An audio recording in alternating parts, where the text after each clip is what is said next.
ایک آدمی محمود غزنوی کے پاس نا اپنا کیس لے کے آیا، مدعی بن کے آیا. اس نے کہا بادشاہ میرا کیس بڑا نرالا ہے.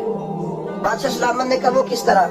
کہنے لگا یہ میرے پاس ایک تھیلی ہے، میں نا سفر پہ جانے لگا تو یہ تھیلی پوری ہیروں کی بھری ہوئی تھی. فلاں علاقے کے جو قاضی صاحب ہے نا، میں جاتی دفعہ یہ میں کی سفر پہ جا رہا تھا تو میں ان کے پاس چھوڑ گیا کہ راستہ لمبا ہے، کہیں کو مجھ سے چھین نہ لے، ہیروں کی بھری ہوئی. کچھ دنوں کے بعد میں واپس آیا ہوں، قاضی صاحب نے مجھے تھیلی واپس کی ہے تو اس میں ہیروں کی بجائے کھوٹے سکے نکلے.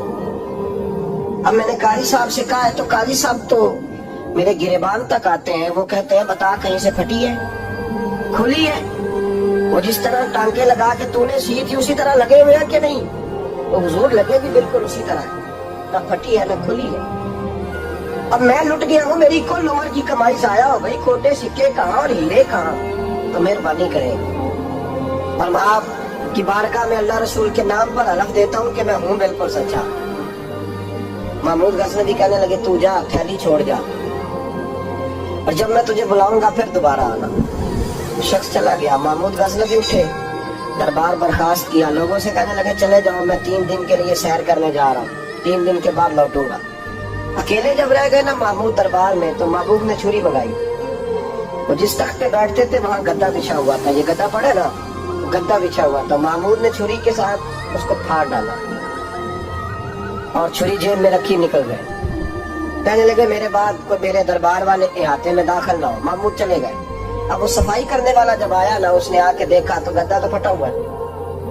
اس نے شور ڈال دیا، پہرے دار بھی آ گئے، فلاں صاحب بھی آ گئے، فلاں صاحب. اس نے کہا وہ خدا کے بندو، اس کا گدا پھٹ گیا ہے، وہ تو مار ڈالے گا.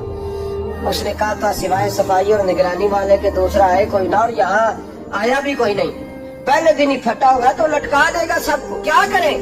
شور ہو گیا، سارے دربار کے ملازمین اکٹھے ہو گئے. ایک بندہ بولا، کہنے لگا فکر نہ کرو، میں کیسے بندے کو جانتا ہوں، اس طرح سیے گا کہ جس نے پھاڑا ہوگا اسے بھی پتہ نہیں چلے گا کہاں سے پھٹا تھا. ایسا بہترین رفو کرے گا کہ پتہ بھی نہیں. اس نے کہا یار ہم سارے 1 مہینے کی تنخواہ دیتے، تو بندہ بلا.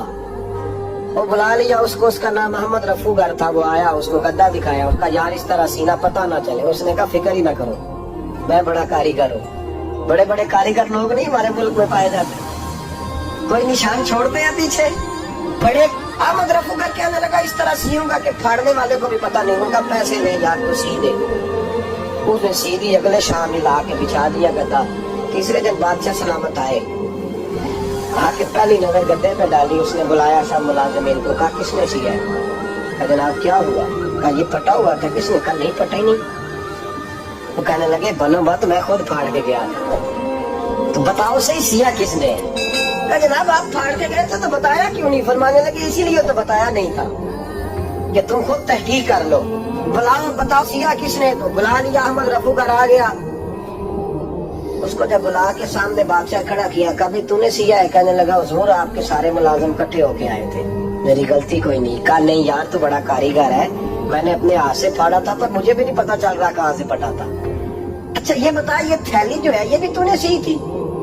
اس نے کہا جی آپ کے خادم کا ہی کارنامہ ہے، وہ فلانے علاقے کے قاضی صاحب آئے تھے، اس میں سے ہیرے نکال کے تو کھوٹے سکے بھرے تھے، تو مجھے بھی تھوڑا سا حصہ ملا تھا. محمود نے سارے گواہ بھی اکٹھے کر لیے، ثبوت بھی اکٹھے کر لیے. پھر قاضی کو بلایا، پہلے سارے ثبوت اور گواہ کیس حل کر لیا. پھر ہمارے ہاں یہ حال ہوتا ہے کہ مدعی 2-3 ہفتے کے بعد خود ہی ہاتھ باندھ جاتا ہے، کہنا تسی میری جان چھڈو، مجرم پھڑو بھاوے نہ پڑھو. وہ کہتا ہے مجھے معافی دو، میں رہا. ظلم ہے نا، ظلم زیادتی ہے کہ جو بیچارہ اتنے سوال مجرم سے نہیں ہوتے جتنے مدعی سے ہوتے. آپ یقین کریں اتنے سوالات ہوتے. سارے ثبوت اکٹھے کر کے قاضی صاحب کو بلایا تنہائی میں لے جا کے.